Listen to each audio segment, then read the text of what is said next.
वर्षों से लोकपाल बिल धूल खा रहा है। क्या प्रधानमंत्री कानून के ऊपर है? अगर प्रधानमंत्री के ऊपर आरोप लगेगा, अगर प्रधानमंत्री से किसी को शिकायत हो, वो कहां जाए, किसका दरवाजा खटखटाए? वर्षों तक इसी बात पर चर्चा होती रही कि लोकपाल की परिधि में प्रधानमंत्री आना चाहिए या नहीं आना चाहिए। ये ठीक है कि उस दिन नरसिंह राव जी ने कहा था, तो मैंने कहा था कि मैंने क्लियरेंस दे दिया, प्रधानमंत्री का समावेश कर लें, लेकिन मैंने पूछा बिल कहां है? बिल नहीं आया।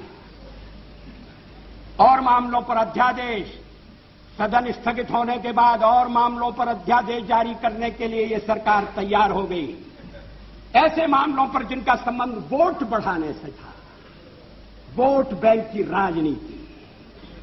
इस मामले में नहीं, इस मामले में भी अध्यादेश लाया जा सकता।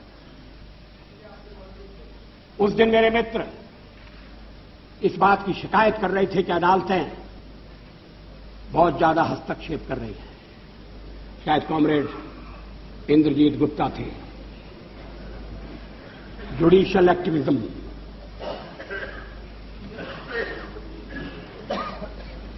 अगर पार्लियामेंट अपना काम न करे और एग्जीक्यूटिव फैसले न करे, मामले को लटकाए, और जब प्रधानमंत्री से पूछा जाए कि आप निर्णय क्यों नहीं करते, तो उनका उत्तर यह हो कि निर्णय न करना भी एक निर्णय है। मैं समाचार पत्रों में जो कुछ छपा है उसके आधार पर कह रहा हूं। अगर वो ठीक नहीं छपा तो नरसिंह राव जी उसे ठीक कर देंगे। निर्णय न लेना भी एक निर्णय है। अब ये कर्मयोग की स्थिति, कैसे देश चलेगा? लेकिन निर्णय नहीं लिए गए। कभी कभी तो सरकार इस बात की प्रतीक्षा में रही कि निर्णय टाल दो, नए विवाद खड़े होंगे तो झंझट मोल लेना क्या ठीक है, कोर्ट फैसला कर देगा। अब कोर्ट ऐसे मामलों में भी फैसला करने लगा है जो एग्जीक्यूटिव के मामले हैं, जो संसद द्वारा तय होना चाहिए। संसद अपने दायित्व का पालन क्यों नहीं कर सकती? एग्जीक्यूटिव जिम्मेदारी क्यों नहीं ले सकती?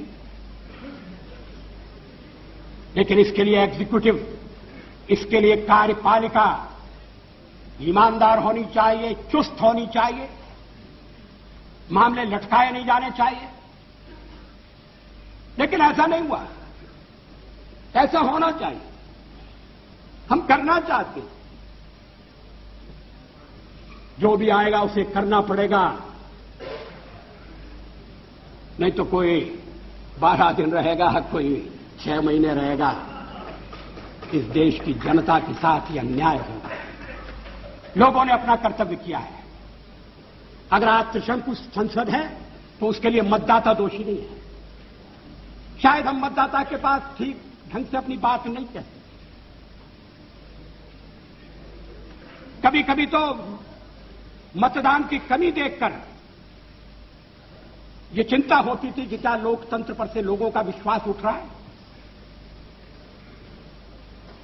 कोई भी सरकार आए, क्या होगा, ऐसा ही चलेगा, को नृप होए हमें का हानि, ये मंथरा ने कहा था। इस देश में अब सब जगह मंथरा की बात दोहराई जाए, जोड़ तोड़ करके सरकारें बनाई जाए। बने तो कार्यक्रम के आधार पर बने और देश को यह आश्वासन देने के बाद बने कि अब लोगों के साथ अन्याय नहीं होगा। अब लोगों को अन्याय के लिए ऐसा नहीं होगा कि अन्याय के खिलाफ गुहार लगाने की जगह नहीं है। लेकिन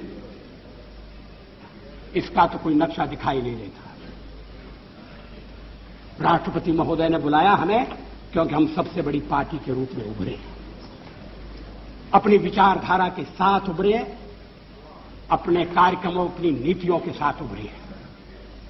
राष्ट्रपति महोदय के अभिभाषण में हमने कुछ अपने नीतियों का विवेचन किया है। ममता जी को उसमें केवल एक बात पर आपत्ति है मुझे लगता है बाकी का सारा अभिभाषण उन्हें स्वीकार है। और भी मित्रों से मैं पूछना चाहूंगा, उस भाषण में कौन सी बात ऐतराज की लाई? क्या इस बात का ध्यान रखकर क्या जो भी फैसले होना चाहिए वो आम सहमति से होना चाहिए, एक न्यूनतम कार्यक्रम पर देश को लाया जाए और फिर बाकी के मामले छोड़कर हम उसके लिए जुट जाएं? क्या इसकी आवश्यकता नहीं? लेकिन कुछ मामले ऐसे हैं जिन पर भी विचार करने की जरूरत है। हमारे खिलाफ सबसे बड़ा आरोप क्या है? हम सांप्रदायिक हैं, हम सेक्युलरवादी नहीं हैं। इसलिए सेक्युलरवाद के जितने भी रक्षक हैं, आओ इकट्ठे हो जाओ, लाठी डंडे संभाल लो और भाजपा को सत्ता से हटाओ। लोकतंत्र संख्या का खेल है और संख्या हमारे पक्ष में नहीं है। हमने जन समर्थन प्राप्त करने का जन समर्थन हम प्राप्त करने में सफल हुए हैं। सबसे ज्यादा हमें जन समर्थन मिला है।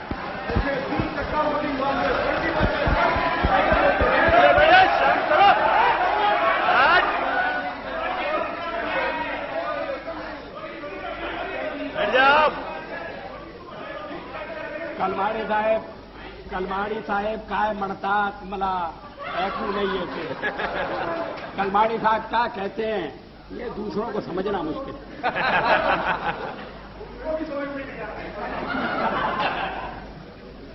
अध्यक्ष महोदय, इस पहलू पर भी विचार होना चाहिए। कभी हम इस सदन में 2 रह गए थे, पहली बार चुने गए तब 4 थे। आएगा तब हम उसका सामना करेंगे। आज तो हम इतनी बड़ी संख्या में बैठे हैं कि आपके साथ कोई तुलना नहीं हो सकती। थोड़ी हम विजयी हुए हैं, हमें विनम्रता है, पराजय में तो आत्म मंथन होना चाहिए।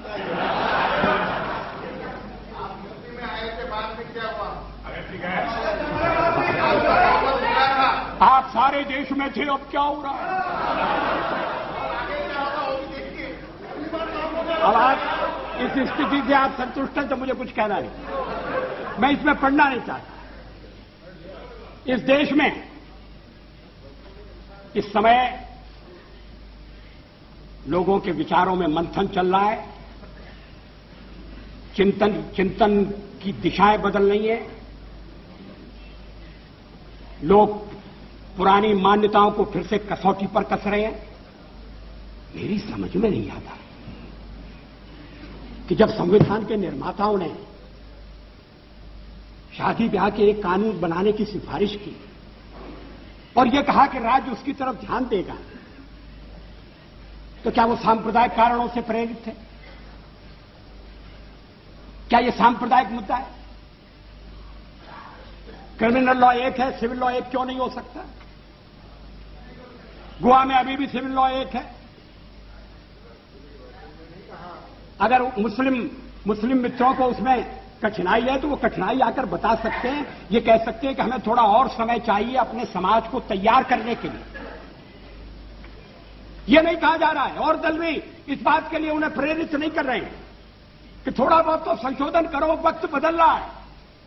इस्लामिक देशों में पर्सनल लॉ में संशोधन हो रहे हैं।